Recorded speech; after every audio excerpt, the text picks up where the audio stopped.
Now most of the time what we do is कि हम लोग किसी भी स्टोर में जाकर ओवर द काउंटर एक कोई भी कंसीलर लेकर आते हैं और उस कंसीलर से इन डार्क स्पॉट्स और अंडर आई डार्कनेस को कवर करने की कोशिश करते हैं, बट इट नेवर वर्क्स। ऐसा कोई भी कंसीलर जो हमारे स्किन टोन से 1 या 2 शेड डार्क हो, उससे इन डार्क स्पॉट, ब्लेमिशेस और अंडर आई डार्क सर्कल्स को हम लोग बहुत अच्छे से कवर कर सकते हैं। मैं पिछले कई सालों से यूज कर रही हूँ LA गर्ल का Pro Conceal as a concealer. ये बहुत ही अफोर्डेबल कंसीलर है पर बहुत अच्छा कवरेज देता है और जो हमारे लाइंस एंड क्रीजेस है उस पे ये इकट्ठा नहीं होता है। So what you can C is कि ये वाला जो कंसीलर है ये मेरे स्किन से कितना ज्यादा डार्क है। You can see the difference.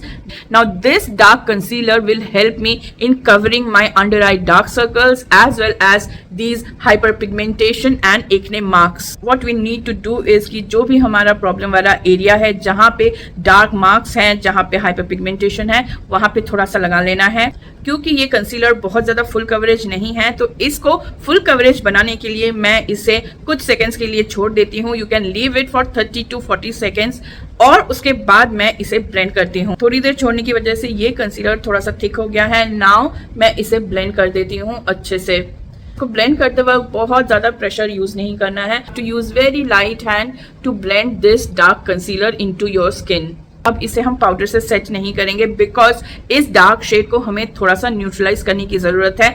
इस डार्क शेड के ऊपर हम डायरेक्टली फाउंडेशन अप्लाई नहीं करेंगे, वरना फाउंडेशन का जो शेड है वो चेंज हो जाएगा और फाउंडेशन ऑक्सीडाइज होकर स्किन से डार्क हो जाएगा और स्किन भी डार्क लगेगा। जब तक मैं अपना आईब्रो करती हूँ ये कंसीलर पूरी तरह से सेट हो जाता है और इसके ऊपर अब हम कोई भी प्रोडक्ट अगर लगाएंगे तो ये कंसीलर बज नहीं होगा। इस कंसीलर को न्यूट्रलाइज करने के लिए हमारा जो स्किन का मैचिंग शेड है उस कलर का कंसीलर हमें इसके ऊपर लगाना है। मैं सेम LA गर्ल का प्रो कंसील यूज कर रही हूँ इन शेड आमंड। जो सेकंड शेड है कंसीलर का उसे मैं डार्क कंसीलर के ऊपर लगाकर थोड़ी देर के लिए छोड़ देती हूँ, somewhere between 30 to 40 seconds before I blend it. ये फर्दर जो है ब्लेमिशेस को अच्छी तरह से कवर कर देता है और जो डार्क कलर है उसको भी कंप्लीटली न्यूट्रलाइज कर देता है और अब हमारा स्किन तैयार हो जाता है फॉर फाउंडेशन या फिर सिर्फ कंसीलर लगाकर rest of the makeup complete कर सकते हैं। मैं अंडर आई को छोड़ देती हूँ क्योंकि मैं अंडर आई पे ब्लश लगाने के बाद कंसीलर अप्लाई करती हूँ। अगर LA गर्ल का कंसीलर लगा रहे हैं तो इसके ऊपर पाउडर से सेट करने की जरूरत नहीं है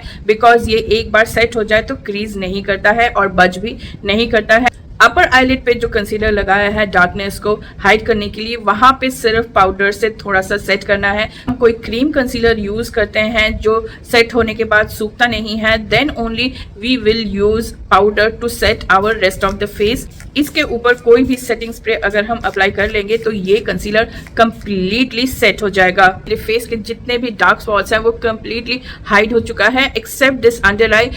ब्लश लगाने के बाद मैं इसके ऊपर कंसीलर लगाऊंगी, पर अगर आप ब्लश एप्लीकेशन नहीं करते हैं या आपको वो टेक्निक नहीं करना है तो आप पहले ही इसके ऊपर कंसीलर लगाकर इसको सेट कर सकते हैं। Once you do it then आपका जो डार्क सर्कल है वो कंप्लीटली हाइड हो जाएगा। अगर आप ऐसे अंडर आई डार्क सर्कल्स और हाइपर पिगमेंटेशंस और एक्ने स्कार्स से जूझ रहे हैं then what you can do is use a dark concealer.